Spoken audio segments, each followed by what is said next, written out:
اللہ کی سب سے محبوب ترین ہستیاں جن سے اللہ سب سے زیادہ پیار کرتا ہے، سب سے زیادہ محبت کرتا ہے، اللہ رب العزت نے وہ جماعت انبیاء کی بنائی ہے۔ وہ انبیاء کرام بھی اللہ ان کی طرح کوئی نیک نہیں، ان کی طرح کوئی متقی نہیں، ان کی طرح کوئی پرہیزگار نہیں، ان کی طرح کوئی اللہ والا نہیں، جنہوں نے پتھر کھا کر اللہ کی طرف بلایا، جنہوں نے گالیاں سن کر اللہ کی طرف بلایا، جنہوں نے اپنی زندگیوں کو داؤ پہ لگا کے اللہ کی طرف بلایا۔ کسی نے اللہ کی محبت میں اپنے بیٹے کی گردن پہ چھری رکھ دی، کسی نے اللہ کی محبت میں اپنے بیٹے کو طوفان میں غرق ہوتا ہوا دیکھ لیا، کسی نے اللہ کی محبت میں بیوی بچوں کو وادی غیر ذی زرع میں چھوڑ دیا، کسی نے اللہ کی محبت میں اللہ اکبر اپنا وطن چھوڑ کر کے حضرت سیدنا شعیب علیہ السلام کی بکریوں کو برسوں تک اللہ سنبھالتے رہے، لیکن اس کے باوجود بھی زمین کی پشت پر وہ بظاہر ہمیشہ نہ رہے،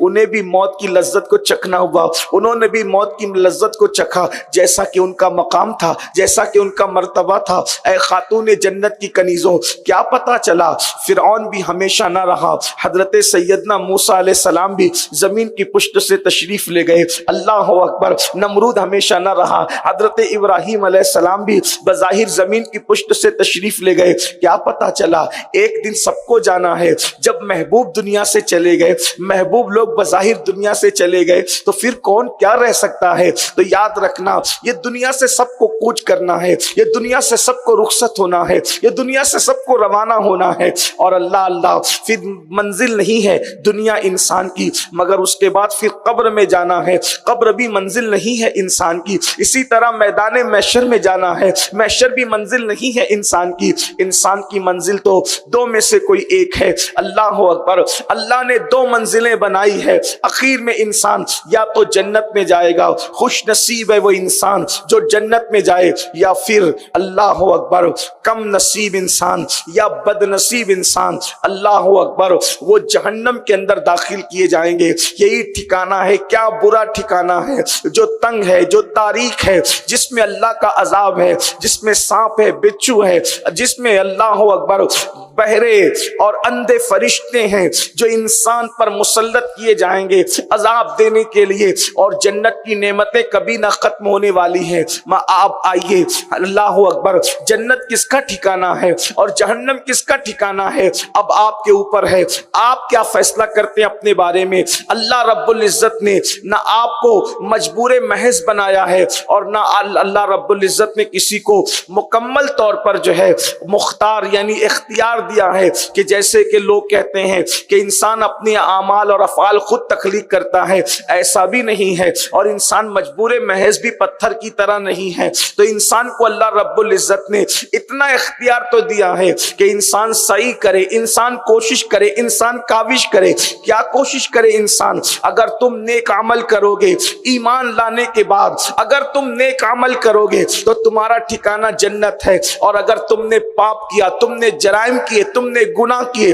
تو تمہارا ٹھکانہ جہنم ہے۔ اگر گناہ کرتے کرتے ایمان پر مرے تو بھی جہنم کے اندر کچھ وقت تک رہنا پڑے گا، اور اللہ نہ کرے گناہ اگر تمہیں کفر تک لے کر کے چلے گئے اور گناہوں نے تمہیں کافر اور مشرک بنا دیا تو پھر ہمیشہ ہمیشہ کا ٹھکانہ جہنم ہوگا۔ اے خاتون جنت کی کنیزوں، آئیے، عمل کیا چیز ہے؟ اللہ اکبر، عمل بڑی عظیم چیز ہے، اس لیے کہ اعمال انسان کو اللہ کے قریب کرتے ہیں۔ کیا آپ کو نہیں پتا بخاری شریف کی آخری حدیث مبارکہ میں آیا ہے کہ اللہ رب العزت کو اعمال میں سب سے عظیم ترین اعمال اگر کوئی پسند ہے تو وہ فرائض ہے، یعنی اللہ کو فرض سے بڑا کوئی عمل پسند نہیں ہے۔ سب سے زیادہ عمل اگر اللہ کو کوئی پسند ہے تو وہ فرائض ہے، یعنی اللہ نے جو تم پہ فرض کر دیا ہے جب تم وہ ادا کرتے ہو تو اللہ اکبر، اللہ رب العزت سب سے زیادہ کسی بات پہ خوش ہوتا ہے تو وہ فرائض کی ادائیگی پر خوش ہوتا ہے۔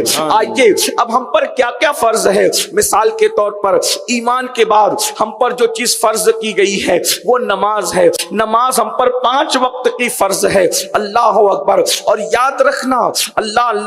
انسان جب فرض اعمال کو ادا کرتا ہے تو فرض کی ادائیگی پر جو اس کو ثواب ملتا ہے اس کا کوئی اندازہ لگا ہی نہیں سکتا۔ مثال کے طور پر اللہ کے رسول صلی اللہ علیہ وسلم فرماتے ہیں فجر کی دو سنتیں